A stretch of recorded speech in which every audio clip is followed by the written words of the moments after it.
आप देख रहे हैं TNB। भारत में नई शिक्षा नीति 2020 में लागू की गई, जिसे भारत सरकार द्वारा 29 जुलाई 2020 को घोषित किया गया। सन 1986 में जारी हुई नई शिक्षा नीति के बाद भारत की शिक्षा नीति में यह पहला नया परिवर्तन है। यह नीति अंतरिक्ष वैज्ञानिक के कस्तूरीरंगन की अध्यक्षता वाली समिति की रिपोर्ट पर आधारित है। राष्ट्रीय शिक्षा नीति के 1 साल होने के उपलक्ष्य में देश के प्रधानमंत्री नरेंद्र मोदी राष्ट्रीय शिक्षा नीति के 2020 के तहत सुधारों के 1 साल पूरे होने पर इस अवसर पर कहा कि शिक्षा नीति को हर तरह के दबाव से मुक्त रखा गया है। जो खुलापन नीति के स्तर पर है, वही खुलापन छात्रों को मिल रहे विकल्पों में भी है। अब छात्र कितना पढ़ें, कितने समय तक पढ़ें, ये सिर्फ संस्थाएं तय नहीं करेंगी। उन्होंने ये भी कहा कि 14 इंजीनियरिंग कॉलेजों में हिंदी समेत 5 भारतीय भाषाओं में इंजीनियरिंग की पढ़ाई शुरू करने जा रहे हैं। पीएम मोदी ने संबोधन की शुरुआत करते हुए कहा कि नई राष्ट्रीय शिक्षा नीति को 1 साल पूरा होने पर सभी देशवासियों और सभी विद्यार्थियों को बहुत बहुत शुभकामनाएं। इससे पहले उन्होंने शिक्षा क्षेत्र से जुड़े कई पहल की भी शुरुआत की। बीते 1 साल में देश के आप सभी महानुभावों, शिक्षकों, प्रधानाचार्यों, नीतिकारों ने राष्ट्रीय शिक्षा नीति को धरातल पर उतारने में बहुत मेहनत की है। उन्होंने कहा कि ये महत्वपूर्ण अवसर ऐसे समय में आया है जब देश आज़ादी के 75 साल का अमृत महोत्सव मना रहा है। ऐसे में नई राष्ट्रीय शिक्षा नीति का इम्प्लीमेंटेशन आज़ादी के अमृत महोत्सव का प्रमुख हिस्सा बन गया है। पीएम मोदी ने शिक्षा की महत्ता को लेकर कहा कि भविष्य में हम कितना आगे जाएंगे, कितनी ऊंचाई प्राप्त करेंगे, ये इस बात पर निर्भर करेगा कि हम अपने युवाओं को वर्तमान में यानी आज कैसे शिक्षा दे रहे हैं, कैसे दिशा दे रहे हैं। मैं मानता हूं कि भारत की नई राष्ट्रीय शिक्षा नीति राष्ट्र निर्माण के महायज्ञ में बड़े फैक्टर्स में से एक है। आज के युवाओं की तारीफ करते हुए पीएम मोदी ने कहा कि 21वीं सदी का आज का युवा अपनी व्यवस्थाएं, अपनी दुनिया खुद अपने हिसाब से बनाना चाहता है। इसलिए उसे एक्सपोजर चाहिए, उसे पुराने बंधनों, पिंजरों से मुक्ति चाहिए। प्रधानमंत्री नरेंद्र मोदी ने कहा कि नई राष्ट्रीय शिक्षा नीति युवाओं को ये विश्वास दिलाती है कि देश अब पूरी तरह से उनके साथ है, उनके हौसलों के साथ है। जिस आर्टिफिशियली इंटेलिजेंस के प्रोग्राम को अभी लॉन्च किया गया है, वो भी हमारे युवाओं को फ्यूचर ओरिएंटेड बनाएगा, AI ड्राइवन इकोनॉमी के रास्ते भी खोलेगा। उन्होंने कहा कि आपने दशकों से ये माहौल देखा है जब समझा जाता था कि अच्छी पढ़ाई करने के लिए विदेश ही जाना होगा, लेकिन अच्छी पढ़ाई के लिए विदेश से स्टूडेंट्स भारत आए, बेस्ट संस्थाएं भारत आए, ये अब हम देखने जा रहे हैं। शिक्षा के विषय में पूज्य बापू महात्मा गांधी कहा करते थे, राष्ट्रीय शिक्षा को सच्चे अर्थों में राष्ट्रीय होने के लिए राष्ट्रीय परिस्थितियों को रिफ्लेक्ट करना चाहिए।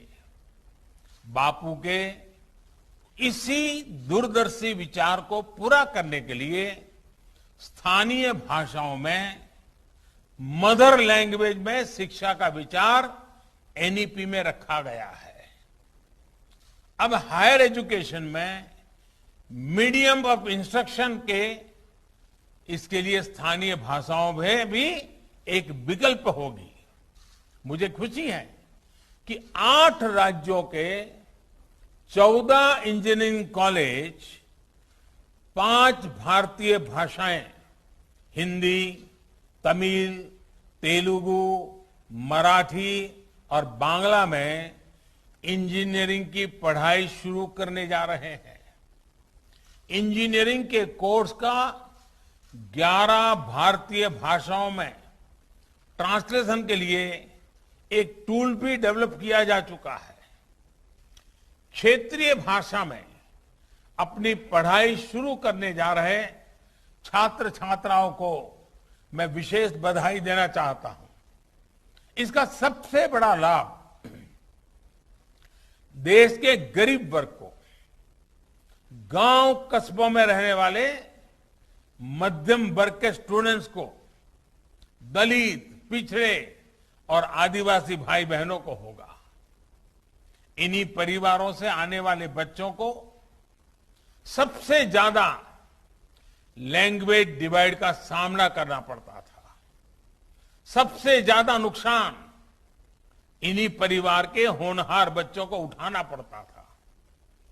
मातृभाषा में पढ़ाई से गरीब बच्चों का आत्मविश्वास बढ़ेगा, उनके सामर्थ्य और प्रतिभा के साथ न्याय होगा। साथियों, प्रारंभिक शिक्षा में भी मातृभाषा को प्रोत्साहित करने का काम शुरू हो चुका है। जो विद्या प्रवेश प्रोग्राम आज लॉन्च किया गया, उसकी भी इसमें बहुत बड़ी भूमिका है। प्ले स्कूल का जो कंसेप्ट अभी तक बड़े शहरों तक ही सीमित है, विद्या प्रवेश के जरिए वो अब दूर दराज के स्कूलों तक जाएगा, गांव-गांव जाएगा। ये प्रोग्राम आने वाले समय में यूनिवर्सल प्रोग्राम के तौर पर लागू होगा और राज्य भी अपनी अपनी जरूरत के हिसाब से इसे लागू करेंगे। यानी देश के किसी भी हिस्से में बच्चा अमीर का हो या गरीब का हो, उसकी पढ़ाई खेलते और हंसते हुए ही होगी, आसानी से होगी। इस दिशा का ये प्रयास है और जब शुरुआत मुस्कान के साथ होगी तो आगे सफलता का मार्ग भी आसानी से ही पूरा होगा। साथियों, आज एक और काम हुआ है जो मेरे हृदय के बहुत करीब है, बहुत संवेदनशील है। आज देश में 3 लाख से ज्यादा बच्चे ऐसे हैं जिनको शिक्षा के लिए सांकेतिक भाषा की आवश्यकता पड़ती है। इसे समझते हुए भारतीय साइन लैंग्वेज को पहली बार एक भाषा विषय यानी एक सब्जेक्ट का दर्जा प्रदान किया गया है। अब छात्र इसे एक भाषा के तौर पर भी पढ़ पाएंगे। इससे भारतीय साइन लैंग्वेज को बहुत बढ़ावा मिलेगा।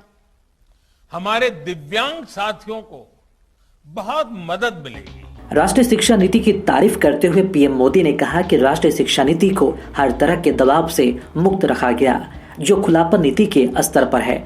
वही खुलापन छात्रों को मिल रहे विकल्पों में भी है। अब छात्र कितना पढ़े, कितने समय तक पढ़े, ये सिर्फ संस्थाएं तय नहीं करेंगी, इसमें छात्रों की भी सहभागिता होगी। इसके अलावा यह कार्यक्रम राष्ट्रीय डिजिटल शिक्षा ढांचे और राष्ट्रीय शिक्षा प्रौद्योगिकी फोरम के शुभारंभ भी साक्षी बनेगा। बहरहाल नई शिक्षा नीति लागू तो कर दी गई है, लेकिन नई शिक्षा नीति से देश के प्रधानमंत्री नरेंद्र मोदी और देश के लोगों को बहुत सारी उम्मीदें बंधी है, क्योंकि यह राष्ट्र के भविष्य का निर्माण का सवाल है।